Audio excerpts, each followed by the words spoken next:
যদি এই বৃহস্পতিবার বিকাল 5টার মধ্যে এটি না হয় তাহলে আমরা কথা দিচ্ছি আমরা তাদের সাথে একসাথে এই রাজপথে নামবো। আমরা শুধু একটি কথাই বলতে চাই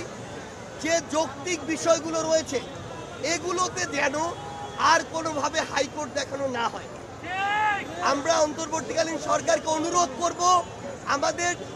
পোস্ট গ্রাজুয়েট ট্রেনি ডক্টর যারা ভাই বোনেরা রয়েছেন তাদের সাথে আসলে এই 25,000 টাকার নামে এই বয়সে দেশের এই পরিস্থিতিতে যে বিষয়টি হচ্ছে এটা এক প্রকার অন্যায় এবং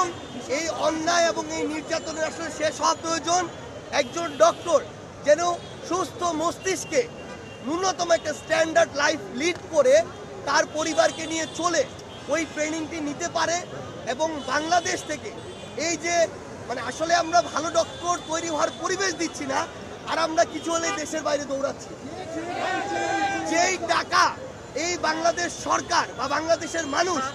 ওই ভারতে গিয়ে খরচ করে আসে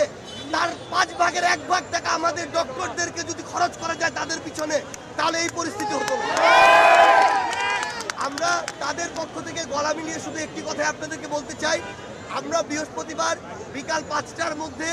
এটার সুষ্ঠু যে একদম লিখিত ঘোষণা সেটির প্রত্যাশায় আছি এবং আমাদের ডক্টর ভাইরা আমাদের কথা দিয়েছেন ততক্ষণ পর্যন্ত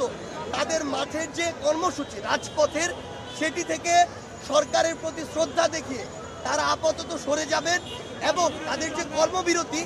এটার বিষয়ে মানবিক দিক বিবেচনায় তারা নিজেরা সিদ্ধান্ত গ্রহণ করে সেটা তারা জানাবে।